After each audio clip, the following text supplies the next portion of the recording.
This video marks the last in our Rise of the Warrior Flow series.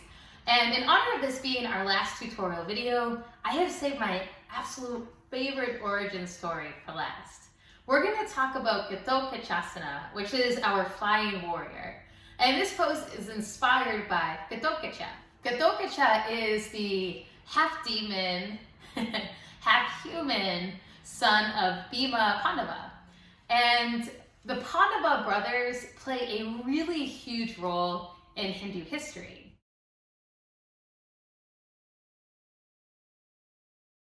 Now this is where we begin to see all of these characters intertwine. So Ghatokacha plays a really huge part in the Kurukshetra war. And we actually briefly mentioned it in one of our previous videos when we talked about Arjuna.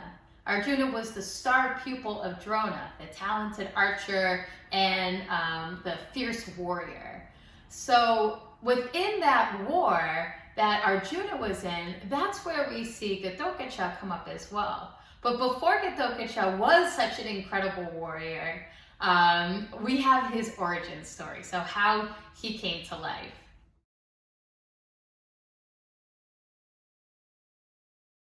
Before Ghatokacha was born, we have his father Bhima and Bhima's brothers, the Pandavas. And the Pandavas have just lost all of their lands to the Kauravas, who later they fight in that Kurukshetra war that I mentioned earlier. So the Pandavas are forced into exile and they retreat into the forest. And after a long day of travel and that day turns into night, they decide that they'll set up camp. Now for that first night, Bhima volunteers to keep watch. And Bhima is the strongest and by far the best warrior of all the Pandava brothers. And unbeknownst to Bhima or his brothers, they've actually settled into the forest of Hidimba. And Hidimba is a cannibalistic demon that lives nearby. Hidimba smells them come in, and he is ravenous. And Hidimba has a sister, Hidimbi. She's able to change form and create illusions. And he says to her, I want you to create an illusion, and I want you to lure these men back into camp so that we can partake in an enormous feast. So Hidimba shifts her form, and she makes herself look like an apsara. And an apsara are those cloud spirits or nymphs that we talked about in one of our previous videos. They're often musicians and artists and dancers. So as she shifts her form, she makes her way over to camp, and she's kind of like spying through the woods to see these Pandava brothers. And she spots Bhima keeping watch. As soon as she spots Bhima, she falls in lust with him. He's strong, he's handsome, he's a warrior, and she immediately decides that she's no longer going to lure him for a meal. She's going to lure him as her mate. So she makes her way into camp. Now, as she approaches Bhima, she tries to convince him to come back to her camp with her. And he's like, I don't think so. In fact, I don't think it's safe here, so you should probably try and get home. Frustrated that he's not into her at all, she tries to kick up her act, and she begins to play the damsel in distress. She says to him, you know what, you're right. It is really unsafe here, and I would really appreciate it if you could escort me back home. Bhima still isn't biting, and he says, you've gotten this far, lady, get yourself home. So Hidimbi is at a complete loss. She can't seem to get this guy to come back with her, and the more he refuses her, the more she finds she wants him. And so as a last-ditch effort, she breaks down and she tells him the truth. She's like, look, my brother's a demon. He sent me here to lure you guys. He's going to kill you. We need to get out of here now. And Bhima replies that, bring it on. I'm not afraid of your brother. We will fight if we have to. And right at that moment, Hidimba shows up. He's been looking for his sister. He's wondering why she hasn't returned with these human sacrifices. And when he shows up, now he's hangry. And he sees his sister just overcome with this human that he becomes enraged. And him and Bhima create this huge fight. As they begin to battle, the other Pandava brothers are waking up.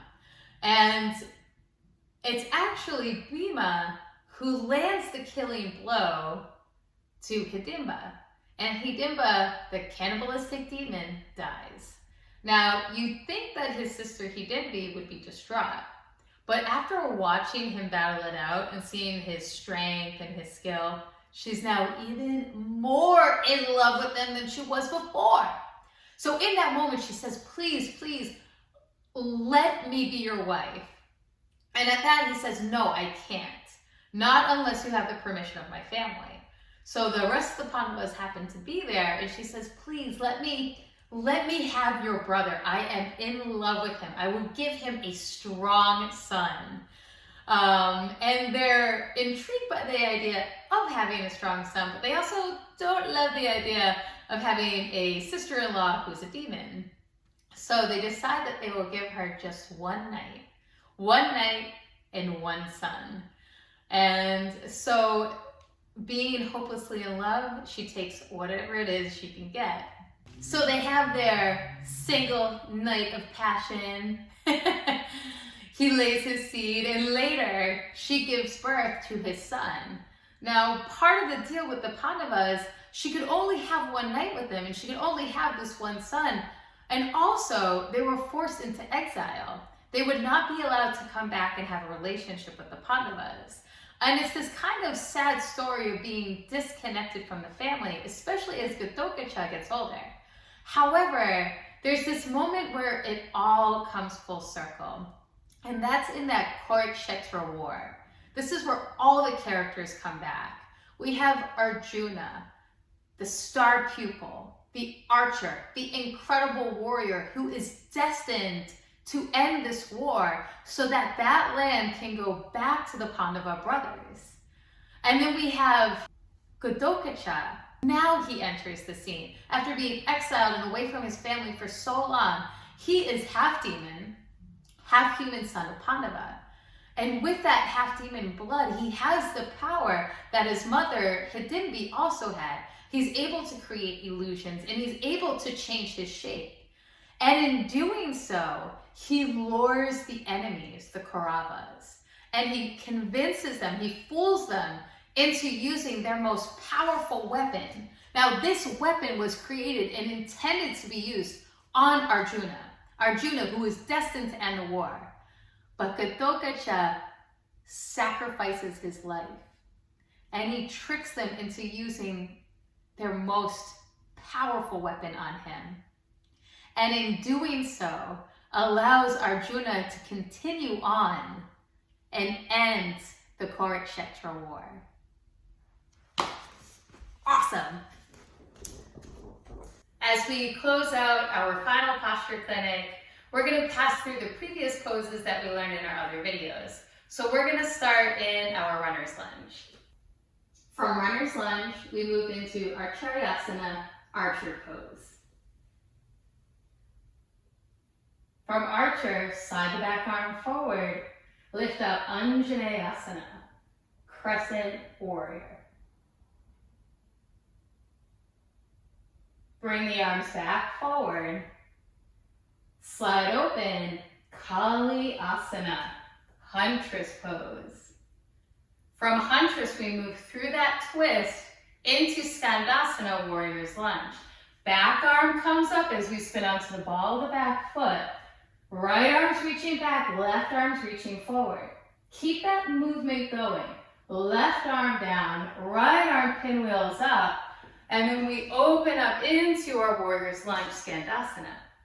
Now to move into our flying warrior, we're gonna push off that back leg. Push off the back leg, move your way into that forward foot, slide it up. Now you'll notice my hips are tilted open. So there's a little bit of an openness to the hips. I'm squeezing into that back glute to lift the leg. Only lower the torso as much as feels comfortable and safe for you. We're looking for length, stretching those fingertips forward and stretching them back.